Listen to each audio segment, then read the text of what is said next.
you, Senator Marcos. Senator Marcoleta is recognized. Thank you, Mr. Chair. Secretary Vince, naniniwala ka ba na ang bulok na sistema ng DPWH na pinagsasamantalahan ng napakaraming tao ang problema natin ngayon? Tama po kayo. Naniniwala po ako. Kahit na magpakulong pa tayo ng napakaraming contractors. Halimbawa, 1 milyon na contractors at sa mga opisyalis ng DPWH, pag hindi natin nakorek ang sistema, walang mangyayari. Partially agree po, Mr. Chairman, pero tingin ko importante din po na maipakita natin na may mananagot dahil po tingin ko ang isa sa pinakamatibay na deterrent sa nakikita nating nangyari ngayon is matakot po na may consequence po ang mga krimen na ginawa. Kasi po kung wala pong consequence, makikita po natin na ulit-ulit to. Pero tama po kayo. Kaakibat po nito, kailangan po ayusin din po ang sistema para hindi na po maulit ito. Pero kung ang mga nahuhuli mo, na ipapakulong mo, mga butete at saka mga sapsap, wala rin mangyayari, tama? Tama po. Kailangan Tama po. malalaking isda ang mahuli natin. Tama po, Mr. Chairman. Alam po ba ninyo kung ibig sabihin ng PCMO? Opo, ito po ang project monitoring system na dapat ay gumagana sa loob ng Department of Public Works and Highways. Alam po niyo yung MYPS? Ano yung MYPS? Ito po yung, ngayon ko lang po na-encounter, pasensya na po, Mr. Chairman, pero sinabi po ng Multi-year year project programming. scheduling. yes, ito po yung si schedule at pagpaplano ng mga iba't ibang proyekto over a longer period po. Alam po niyo yung Survey 123. Ano yun? Hindi ko alam. Aalamin ko po, yung Mr. Chairman. RBIA. Hindi ko po alam, Alam aalamin ko po po. niyo yung SDM4. Hindi din po, hindi ko din po alam yun. Ang problema po kasi ito yung mga sistemang ginagamit ng mga kawatan sa inyong departamento. Sabi ko nga, kung puro sapsap at mga butete lang ang pakukulong ninyo, walang mangyayari. Agree po ako, pero sana po kung makulong po natin itong mga sapsap, sana po malaman din po natin kung Hindi sino po yung yun mga ang nasa layunin itaas. ng kumiting ito. Hindi sapsap, hindi butete ang aming hinahanap. Agree po. Yung malalaking isda para matigil po ang mga kawatan. Agree po, Mr. Chairman. Alam po ba ninyo na yung sumbong sa Pangulo ang ginamit na batayan ay yung MYPS? Opo, yun po ang ginamit na batayan. Yun po ang ginamit na batayan kaya mali po lahat. Pati po ang committee ito ay na-mislead. Alam po nyo kung bakit? Po, Mr. Chairman. Ang MYPS po, ang ginamit dyan, puro initial na coordinates. Sana wag ka nang binubulungan muna niyan para na... Ako po bilang personal kong pangtulong sa committee ito, ako lamang po nakakita na ng halos 14 na discrepancy sa mga coordinates na ibinigay sa sumbong sa Pangulo. Naniniwala po ba kayo? Mamaya bibigyan ko kayo ng kopya at ibibigay ko rin sa komite ang 15 proyekto na mali ang coordinates. Posible po yung sinasabi ninyo, Mr. Chairman, na may maling coordinates. Nakikita na rin po namin yan ngayon sa ongoing investigation namin. Mr. Yung sumbong Chairman. sa Pangulo ay mali at ang nakikita ko po riyan halos 100 o 1,000 proyekto mali ang coordinates. Ibig sabihin, kahit ano pong gawin yung pag-iimbestiga, kapag hindi po ninyo sinolusyonan ito, lalo po kayong malalagay sa misleading situations. Naniniwala po kayo? Naniniwala po ako. Kailangan pong solusyonan ito at ayusin itong mga sistemang ito. Ang PCMA po ang sinasabi nila geotag at real time. Hindi po totoo yan. Naniniwala po kayo?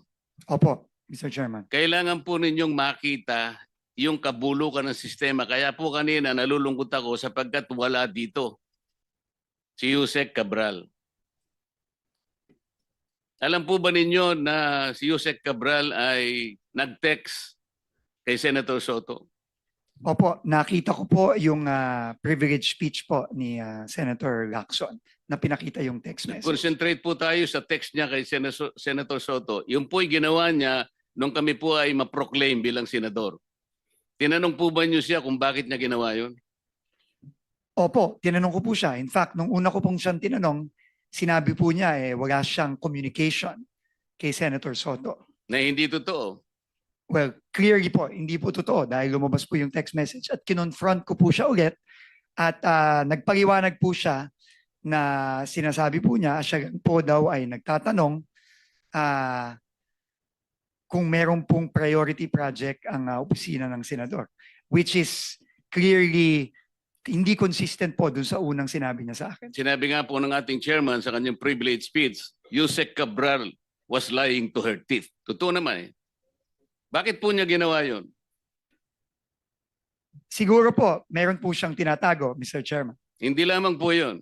Nagpresenta siya, gusto niya sigurong masiyahan si Senator Soto sapagkat sa pag-aakala niya noon, Senator Soto kasi is a contender for Senate President. Tinanong niyo ba siya kung si Senator Soto lang ang tinext niya? Sabi niya, sana makita ko yung priority niyo, 500 million for now. Ibig sabihin, may trans pa yun eh. Alam po ba niyo kung meron pa siyang tinext na ibang senador sa ganun ding pamamaraan? Wala na po siyang sinabi sa akin ganun, Mr. Chairman. Naniwala Nag-usap naman po kayo kami. na wala na siyang sinabi? Siguro ho, mahirap pong maniwala kung yung una ko Dapat parang sana tanong. po bago niyo inallow siya na mag-resign, ay talagang pinagtatanong, dito po kasi nakasentro yung sinasabi ko sa inyong talamak at bulok na sistema ng DPWH. Hindi po siya dapat makalampas doon eh. Sayang po. Pero sa mga susunod sanang pagkakataon, kailangan nakaharap siya rito dahil iisa-isahin ko sa kanya para po makita rin ninyo bilang kayo po ay bagong pinuno ng DPWH. Mamimislead po kayo sa napakaraming pagkakataon. Katulad lang po yung sinasabi ni Senator Amy kanina doon sa mga flagship projects, foreign assisted projects. Deliberately po niyang binabawasan yun eh. Nilalagay pa niyo sa convergence. Alam po ba niyo yung mga convergence projects ng DPWH? Opo, Mr. Chairman. Ano-ano po yun?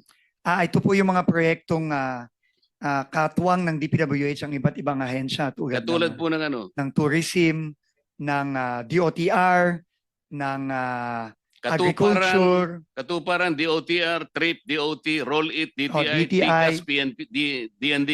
opo. Dito po nalalagay. Ano po ibig sabihin ng SSP? Hindi pa ho ako familiar sa SSP. Di rin kayo familiar sa CSSP, Hindi din po. STO. Hindi po. Yun nga po eh.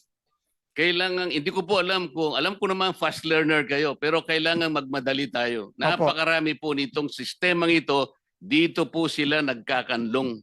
Hanggat hindi po ito yung binusisi natin at ang gusto po natin, ipahuli natin na lahat ng contractors, ipakulong po natin lahat ng 15 contractors, hindi po natin maayos ito. Hanggat Senator hindi Marcoleta, naayos yung kindly sistema. wrap up because you have 5 seconds left. Salamat po, Mr. Chair. Gusto ko po kayong tulungan, no, as an aside, no, sa inyong tanong kanina na gusto niyo malaman kung sino-sino pa yung napadala na, o na-operan. Gusto ko pang ilagay sa record, ako po, 18 taon naging senador, never po ako na-operan na magsingit sa National Expenditure Program.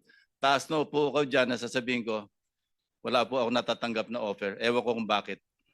Ako rin po, bakit hindi po ako nagte-text na gano'n? Nagtataka rin po ako eh. Anyway, Senator Jinggoy Estrada is recognized. Thank you, Mr.